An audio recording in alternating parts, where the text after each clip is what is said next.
திருச்செந்தூர் மணப்பாடு கடல் பகுதியில் நேற்று நிகழ்ந்த படகு விபத்தில் 9 பேர் உயிரிழந்தனர்.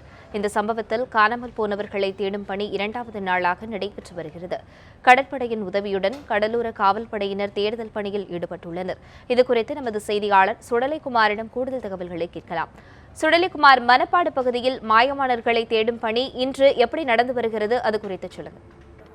வணக்கம் சரண்யா. அதாவது தூத்துக்குடி மாவட்டம் திருச்செந்தூர் அருகே உள்ள இந்த மணப்பாடு கடற்கரை கிராமத்தில் நேற்று மாலை ஏற்பட்ட அந்த படகு விபத்தின் காரணமாக அதாவது நேற்று வரை 20 பேர் மீட்கப்பட்டிருந்தனர், 9 பேர் பலியாகியிருந்தனர், மீதி 11 பேர் சிகிச்சைக்காக அனுமதிக்கப்பட்டிருந்த நிலையில் தொடர்ந்து இன்று 2வது நாளாக மீட்பு பணியானது நடைபெற்று வந்தது. ஏனென்றால் 23 25 பேர் அந்த படகில் சென்றதாக மாவட்ட ஆட்சித்தலைவர் தெரிவித்திருந்தார். இதனையடுத்து நேற்று நள்ளிரவு வரை தொடர்ந்த அந்த மீட்பு பணியானது நேற்று நள்ளிரவு தற்காலிகமாக நிறுத்தப்பட்டு இன்று காலை 6:30 மணி முதல் தொடர்ந்து அந்த மீட்பு பணியானது நடைபெற்று வந்தது. இந்த மீட்பு பணியில் தீயணைப்புத் துறையினர் மற்றும் இந்த மணப்பாடைச் சேர்ந்த மீனவ மக்கள் அவர்களுடைய படகுகளில் சென்று அந்த மீட்பு பணியானது தொடர்ந்து நடைபெற்று வந்தது. இவர்களுக்கு உதவியாக இந்திய கடலோர காவல்படை மற்றும் கப்பற்படையினரும் கப்பற்படையைச் சேர்ந்த இந்திய கடலோர காவல்படையைச் சேர்ந்த ஒரு கப்பலும் இந்த பகுதிக்கு வந்து அதாவது தேடுதல் வேட்டையில் ஈடுபட்டனர். இது மட்டுமின்றி கப்பற்படையைச் சேர்ந்த டார்னியர் விமானம் ஒன்றும் இந்த பகுதியில் யாரும் அந்த கடலில் வந்து இருக்கின்றார்கள் என்பது குறித்து தொடர்ந்து தேடுதல் பணியானது நடைபெற்று வந்த நிலையில் தற்பொழுது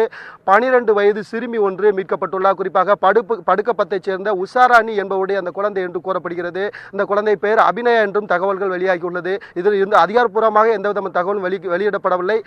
தகவல் வருவது வந்து படுக்கப்பத்தைச் சேர்ந்த உஷாராணியைச் சேர்ந்த மகள் அபிநயா என்று கூறப்படுகிறது. 12 வயது அந்த சிறுமிக்கு ஆகின்றது. அதனுடைய உடலானது இந்திய கடலோர காவல்படையினர் மீட்கப்பட்டு தீயணைப்புத்துடன் ஒப்படைக்கப்பட்டு அவர்கள் தற்பொழுது ஆம்புலன்ஸ் கொண்டு வரப்பட்டு இங்கிருந்து திருச்செந்தூர் அரசு மருத்துவமனைக்கு தற்பொழுது இந்த உடலானது கொண்டு சென்றுள்ளது. இன்னும் சிலர் இந்த கடல் பகுதியில் இருக்கலாம் என்று அஞ்சப்படுகிறது. அந்த நிலையில் தற்பொழுது தொடர்ந்து அந்த மீட்பு பணியானது 2வது நாளாக தொடர்ந்து நடைபெற்று வருகிறது. சரண்யா. சுடலைக்குமார், தற்போதைய நிலையில் எத்தனை பேர் மாயமானதாக கூறப்படுகிறது? படகு விபத்துக்கான அதிகாரப்பூர்வ காரணங்கள் ஏதேனும் தெரிய வந்திருக்கிறதா அல்லது இந்த விபத்து தொடர்பாக ஏதேனும் புதிய தகவல்கள் கிடைத்திருக்கா? கண்டிப்பாக. அதாவது மாலை 5:30 மணிக்கு படகில் சென்றிருக்கின்றனர். முதலாக படுக்கப்பத்தைச் சேர்ந்த சுமார் 25 பேர் இந்த கடலுக்கு சென்று பார்வையிட்டு வந்ததாகவும் அதன் பின்னரே திருச்சியைச் சேர்ந்த 7 பேர் அதாவது கார்த்திகேயன் உட்பட 7 பேர் இந்த படகில் சென்றதாக கூறப்படுகிறது. அதில் ஒருவர் மட்டுமே உயிரிழந்துள்ளார். அந்த கார்த்திகேயன் மனைவி உயிரிழந்ததாக கூறப்படுகிறது. இந்த சூழலில் 2வதாக சென்ற படகில் அந்த விபத்து நடந்த அந்த படகில் சென்றவர்கள் 23 25 பேர் என்று கூறப்படுகிறது.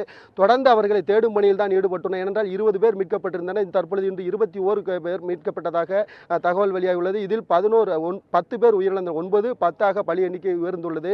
மேலும் 11 பேர் சிகிச்சை பெற்று இந்த நிலையில் இன்னும் 2 அல்லது 3 பேர் கடலில் இருக்கலாம் என்று கூறப்படுகிறது. அதன் அடிப்படையில் தான் தொடர்ந்து இந்த மீட்பு பணியானது நடைபெற்று வருது. குறிப்பாக 7 பேர் செல்லக்கூடிய அந்த படகில் 23 பேரில் 25 பேர் சென்றதாக கூறப்படுகிறது. இதன் காரணமாக அதிக அளவில் பயணிகள் அதில் இருந்ததன் காரணமாகவே இந்த விபத்து நடந்ததாக தகவல்கள் வெளியாகியுள்ளன. அதாவது 50 அடி இங்கிருந்து ஒரு 100 மீட்டர் தொலைவு தான் அந்த கப்பலானது சென்றுள்ளது.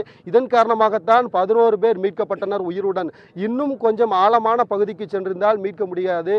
இதன் காரணமாக அதாவது கரையிலிருந்து சற்று தொலைவே சென்றதன் காரணமாகத்தான் மீட்பு பணி துரிதப்படுத்தப்பட்டு உடனடியாக இந்த மணப்பாடைச் சேர்ந்த மீனவ மக்களும் இந்த பகுதிக்கு வந்து அந்த மீட்பு பணி ஈடுபட்டதன் காரணமாகத்தான் 11 பேர் மீட்கப்பட்டுள்ளனர். தொடர்ந்து தற்பொழுது மேலும் ஒருவர் மீட்கப்பட்டிருக்கிறார். தொடர்ந்து இன்னும் இருக்கிறார்களா என்ற இந்த தேடுதல் பணியானது தான் தொடர்ந்து நடைபெற்று வருகிறது.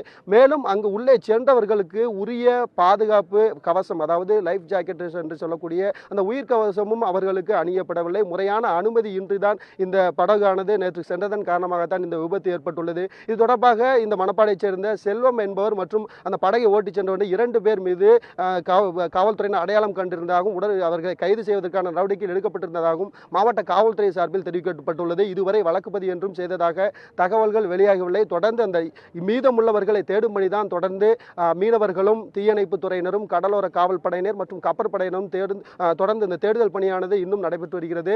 இன்னும் சில நிமிடங்களில் அதாவது செய்தித்துறை அமைச்சர் கடம்பூர் ராஜ் அவர்கள் திருச்செந்தூர் அரசு மருத்துவமனைக்கு வந்து சிகிச்சை பெற்று வருபவர்களுக்கும் நேற்று உயிரிழந்தவர்களுக்கும் அரசின் சார்பில் வழங்கப்பட்டுள்ள அந்த நிதியுதவி வழங்குவதற்காக வருகை தந்திருக்கிறார். அவரும் இந்த பகுதியில் வந்து அந்த தேடுதல் பணியை பார்வையிடலாம் என்று தகவல்கள் வெளியாகியுள்ளது. சரண்யா, உங்களுடைய கள தகவல்களுக்கு நன்றி சுடலைக்குமார்.